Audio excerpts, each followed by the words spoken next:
Hello, dear students.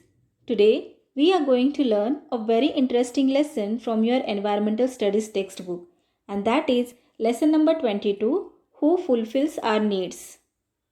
Children, before starting our topic, I would like to ask you a few questions. What does your father do? तुमचे वडील काय करतात? तुमच्यापैकी काहींचे वडील job करत असतील, right? Or they have their own business. Now, the next question is, what did your grandfather do? Mostly in olden times, everyone's grandfather did farming, right? Now, the next question, what would you like to be when you grow up? जेव्हा तुम्ही मोठे व्हाल तेव्हा तुम्हाला काय व्हायचं आहे, काय बनायचं आहे? Some of you want to be a teacher, right? Some of you want to be a doctor, engineer, or other works you want to do which you like it. Right? Now, let us begin our topic, lesson number 22, Who Fulfills Our Needs. Now, children, tell me, who is this person? Yes, a teacher. What does a teacher do? Teacher काय करतात? A teacher educates us. आपल्याला शिकवतात, हो की नाही? Which of our need does a teacher fulfill? आपली कोणती गरज एक टीचर पूर्ण करत असतात बरं मुलांनो? A teacher fulfills the need of education so that we become a responsible citizen when we grow up. Now children, tell me, who is this person? Yes, this is a potter. Which of our needs does he fulfill? आपली कोणती गरज हे Potter fulfil करतात? He makes pots for us, right?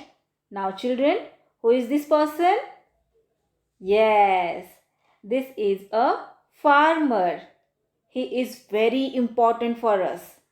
He grows crops in a farm which we eat.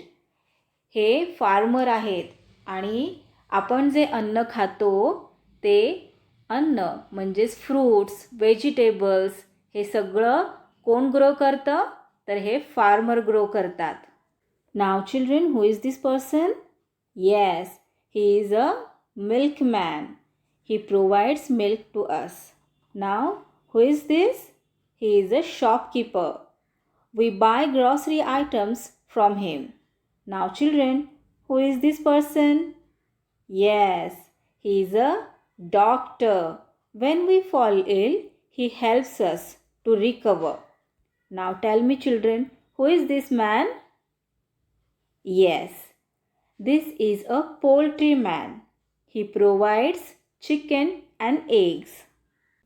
So children, which of these people have you met? यापैकी कोणकोणत्या लोकांशी तुमचा संबंध आलेला आहे? आता इथे आपण teacher, potter, farmer, milkman, shopkeeper, doctor, poultryman या सगळ्यांबद्दल माहिती जाणून घेतली. तर मला सांगा, यापैकी कोणकोणत्या लोकांशी तुमचा संबंध आलेला आहे मुलांनो? तुम्ही म्हणाल की सगळ्याच लोकांशी आमचा संबंध आलेला आहे, कारण टीचरांना तुम्ही रोज भेटता, टीचर तुम्हाला शिकवतात. तर पॉटरकडून तुम्ही पॉट्स विकत घेत असता. आणि फार्मर तर खूप इम्पॉर्टंट आहे.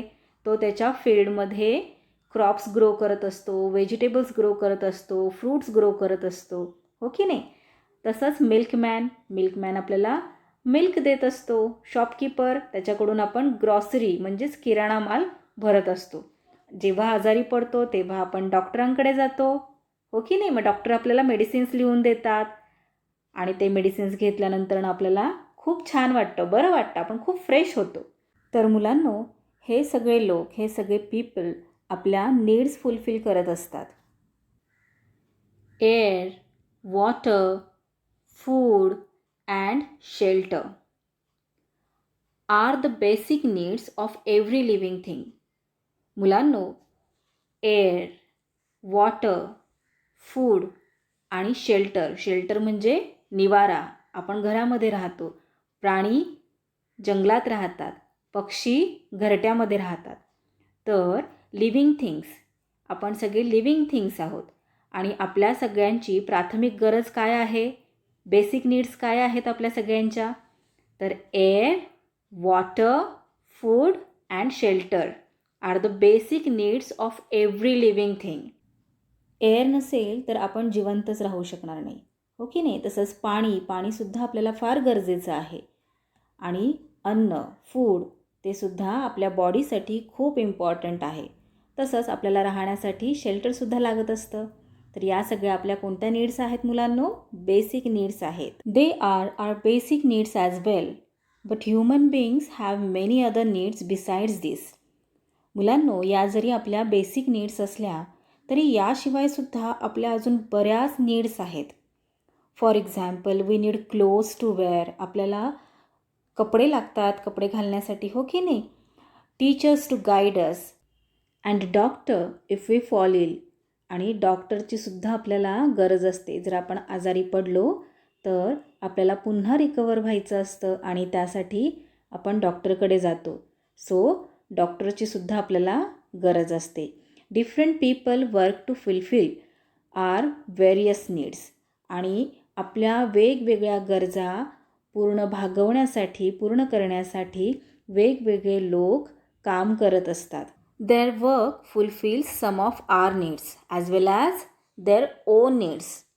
मुलांनो, doctor, teacher, engineer, farmer, pilot, milkman, poultryman, shopkeeper, potter, हे सगळे लोक जे आहेत हे काम करत असतात आणि त्यांनी केलेल्या कामांमुळे त्यांच्या तर गरजा भागवल्या जातातच, त्याशिवाय इतरांच्या म्हणजे आपल्या सगळ्यांच्या गरजासुद्धा पूर्ण होत असतात. Such work is called an occupation, आणि अशाच या कामांना ऑक्युपेशन असं म्हणतात.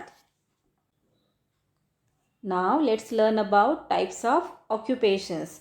मुलांना आता आपण पाहिलं की ऑक्युपेशन म्हणजे काय, पण या ऑक्युपेशन्समध्ये सुद्धा काही टाईप्स आहेत. चला तर मग आपण आता ते पाहूयात. They can be divided into 4 main classes as follows. For example, nature based occupation.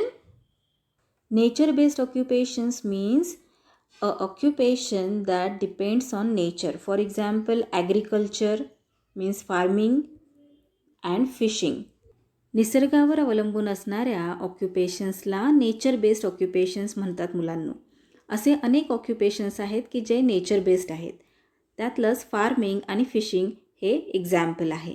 Now next, manufacture. Manufacture म्हणजे तयार करणे, कोणतीही गोष्ट बनवणे.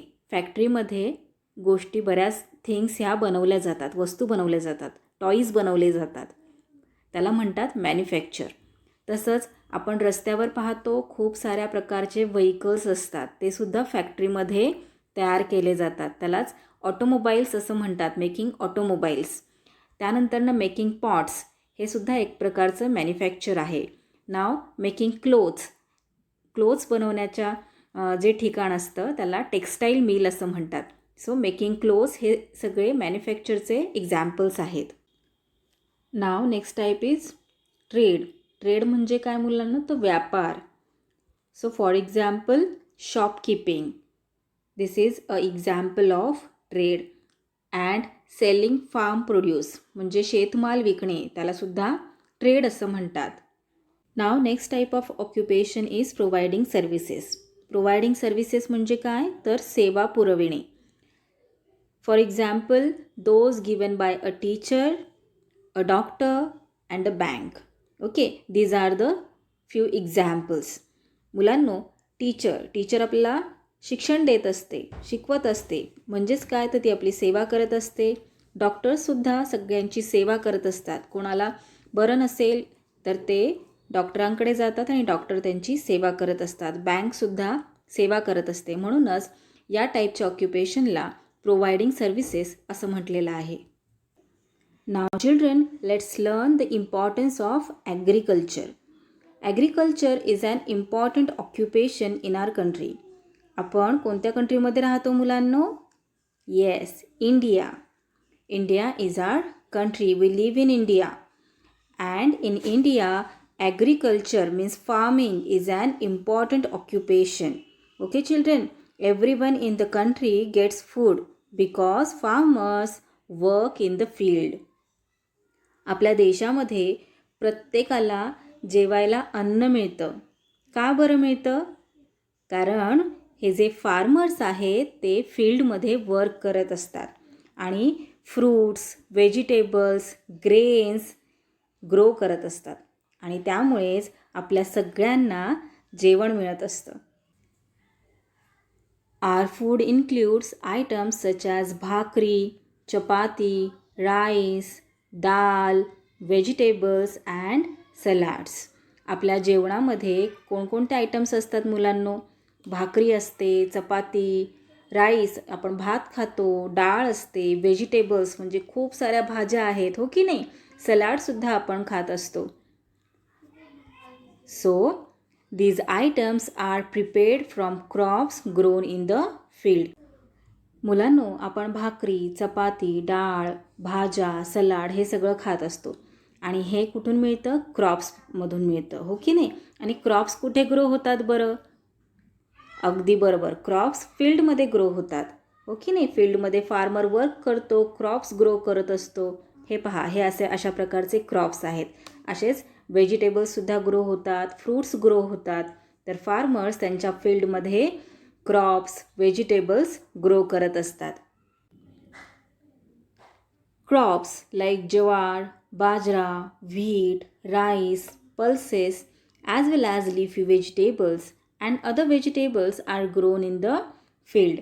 मुलांनो, क्रॉप्स कोणते कोणते असतात? तर ज्वार म्हणजे ज्वारी, बाजरी, गहू, तांदूळ, पल्सेस म्हणजे डाळ, सगळ्या प्रकारच्या डाळी, मूग डाळ, तूर डाळ आणि लिफी व्हेजिटेबल्स म्हणजे पालेभाज्या.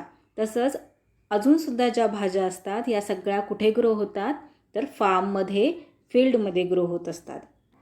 Other needs are also taken care of through farming. मुलांनो, फार्ममध्ये jowar, bajra, wheat, rice, pulses, vegetables, leafy vegetables grow केले जातात. पण मुलांनो, आपल्याला जेवणासाठी इतरही गोष्टी लागत असतात रोजच्या रोज आणि त्या गोष्टी किंवा त्या वस्तू ह्या फार्ममध्ये प्रोड्यूस केल्या जात नाहीत किंवा फार्ममध्ये ग्रो केल्या जात नाहीत. For example, we get sugar from sugar cane. Okay, आपण ऊसापासून साखर तयार करतो आणि ऊस म्हणजेच शुगर केन कुठे ग्रो होतो? तर फार्ममध्ये शुगर केन ग्रो होतो आणि मग तो जातो शुगर फॅक्टरीमध्ये आणि तिथे शुगर केनपासून साखर तयार होते, शुगर तयार होत असते. कॉटनपासून आपल्याला काय मिळतात? कपडे मिळतात, हो की नाही? So textiles made from cotton are use to make garments. Textiles म्हणजे जिथे कपडे तयार केले जातात त्याला टेक्स्टाईल मिल्स असं म्हणतात.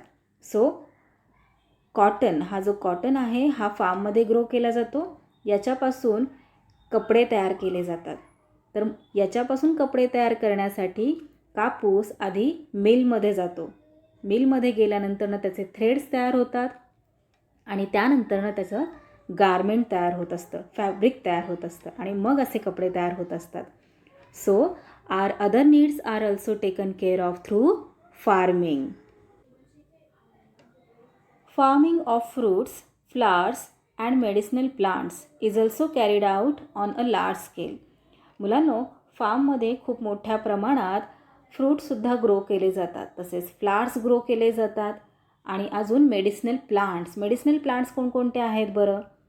तुलसी, ॲलोव्हेरा, अडुळसा, नीम, बबूल हे सगळे मेडिसिनल प्लांट्स आहेत.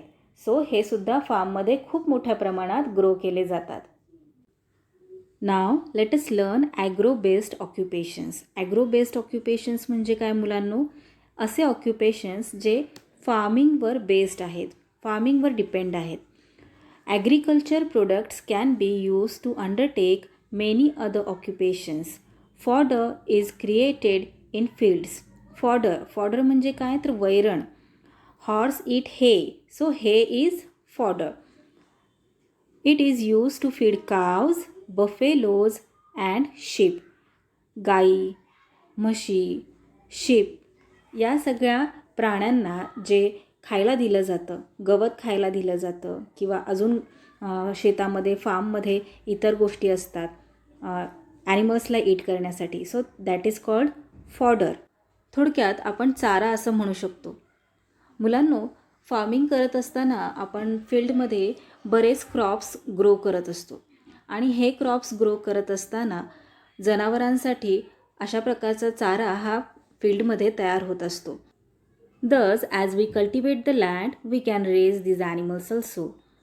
आपण शेती करत असताना, शेती करता करता या ॲनिमल्सला सुद्धा आपण कीप करू शकतो, या ॲनिमल्सचं सुद्धा आपण पालनपोषण करू शकतो. We obtain milk, meat and leather from animals. आपण या ॲनिमल्सपासून मिल्क, मीट अँड लेदर या सगळ्या गोष्टी घेत असतो. Grain is grown in fields. धान्य हे फील्डमध्ये ग्रो होत असतं. It can be use to feed chickens. मुलांनो, आपण ज्वार, बाजरा, व्हीट, राईस हे फील्डमध्ये ग्रो करतो, हो की नाही? आणि हे धान्य आपण जे ग्रो करत असतो त्यातलंच काही धान्य हे चिकन्सलासुद्धा खायला दिलं जातं. आणि या चिकनपासून आपल्याला काय मिळत असतं मुलांनो? येस, मीठ देतात हे चिकन आणि अजून एग्स देतात. सो आपण फार्मिंग करता करता या चिकन्सलासुद्धा पाळू शकतो आणि यांच्यापासून आपल्याला मीठ आणि एग्स मिळतात. Fruit grown on farms can be use to prepare squashes, jams and jellies. फार्ममध्ये फ्रूट्स ग्रो केले जातात आणि या फ्रूट्सपासून जॅम्स तयार होत असतात, स्क्वॅशेस तयार होत असतात, जेलीजसुद्धा तयार होत असतात, हो की नाही? Sheep rearing, poultry, animal husbandry and fruit processing are all occupations dependent on agriculture. मुलांनो, शीप रेअरिंग म्हणजे काय? तर शेळी पालन. आपण शीप कीप करतो, हो की नाही? शेळ्या पाळतो, त्याला म्हणतात शीप रेअरिंग. पोल्ट्रीमध्ये काय पाळलं जातं? हेन्स अँड चिकन्स, हो की नाही? ते पाळलं जातं, त्याला म्हणतात पोल्ट्री. ॲनिमल हजबंड्री म्हणजे पशुपालन. ॲनिमल्स कीप करतात, त्याला म्हणतात animal husbandry. And fruit processing म्हणजे फळांवर प्रक्रिया केली जाते, त्याला म्हणतात fruit processing. Are all occupations dependent on agriculture. हे सगळे ऑक्युपेशन्स कशावर डिपेंडेंट आहेत मुलांनो? ॲग्रिकल्चर म्हणजेच फार्मिंगवर डिपेंडेंट आहेत. हे सगळे ऑक्युपेशन्स फार्मिंगवर डिपेंडेंट आहेत. कोणकोणते आहेत ते? Sheep rearing, poultry, animal husbandry and fruit processing. They are called agro based occupations आणि यांनाच ॲग्रो बेस्ड ऑक्युपेशन्स असं म्हणतात. तर मुलांनो, आत्ता आपण काय शिकलो? फार्मिंग करत असताना म्हणजे शेती करत असताना त्याच्याचबरोबर आपण इतरसुद्धा व्यवसाय करू शकतो. कारण शेतातूनच ॲनिमल्सला फॉडर म्हणजे चारा मिळत असतो, हो की नाही? त्याचबरोबर फ्रूट्सपासून आपण जॅम, जेली बनवत असतो. ॲनिमल्सपासून आपल्याला मिल्क, मीठ, लेदर मिळतं. तर या सगळ्या व्यवसायांचा म्हणजेच ऑक्युपेशन्सचा आपल्या ॲग्रिकल्चरशी संबंध आहे. सो म्हणूनच या सगळ्या ऑक्युपेशन्सला ॲग्रो बेस्ड ऑक्युपेशन्स असं म्हणतात. Some village occupations are family businesses. Sometimes people carry on the work that their father and grandfather did before them. However, in our country we can choose the job we want to do. मुलांनो, काही काही विलेजेसमध्ये असे काही ऑक्युपेशन्स आहेत की जे family businesses आहेत. Family businesses म्हणजे काय? तर मुलांनो, एखादा व्यक्ती आत्ता एखादं ऑक्युपेशन करत आहे, तर जो ऑक्युपेशन तो करतो आहे त्याचे फादरसुद्धा तेच काम करत होते. फॉर एक्झाम्पल, आता मी शेती करते आहे, फार्मिंग करते आहे, सो माझे फादरसुद्धा फार्मिंग करत होते, माझ्या फादरचे फादरसुद्धा फार्मिंग करत होते. So this is called family business. तर काही काही विलेजेसमध्ये असे फॅमिली बिझनेसेस केले जातात. सो मुलांनो, जरी काही ठिकाणी फॅमिली बिझनेसेस केले जात असतील तरीसुद्धा आपल्या कंट्रीमध्ये, आपल्या इंडियामध्ये प्रत्येकाला आपला आपला जॉब निवडण्याचं स्वातंत्र्य आहे. ज्याला जे आवडतं, ज्याला जे काम करायला छान वाटतं, आवडतं, तो ते काम करू शकतो. Now, do you know children? In ancient times man did not know about farming. खूप खूप पूर्वी माणसाला फार्मिंगचं काही माहितीच नव्हतं. त्याला शेती म्हणजे काय, क्रॉप्स कसे ग्रो केले जातात हे त्याला काहीच माहीत नव्हतं. He would wonder around in search of food. आणि तो जेवणाच्या शोधामध्ये खूप खूप फिरायचा. आणि तो काय खायचा? कंदमुळं खायचा, फ्रूट्स खायचा, हो की नाही. ही यूज टू हंट. आणि तो हंटसुद्धा करायचा. वेगवेगळ्या छोट्या छोट्या ॲनिमल्सला किंवा जमलंच तर मोठ्या ॲनिमल्सलासुद्धा तो हंट करायचा आणि खायचा. आता इथे या पिक्चरमध्ये तुम्ही पाहताय, इथेसुद्धा याने या ॲनिमलला हंट केलेलं आहे, हो की नाही, त्यांना खाण्यासाठी. He ate fruits and tubers.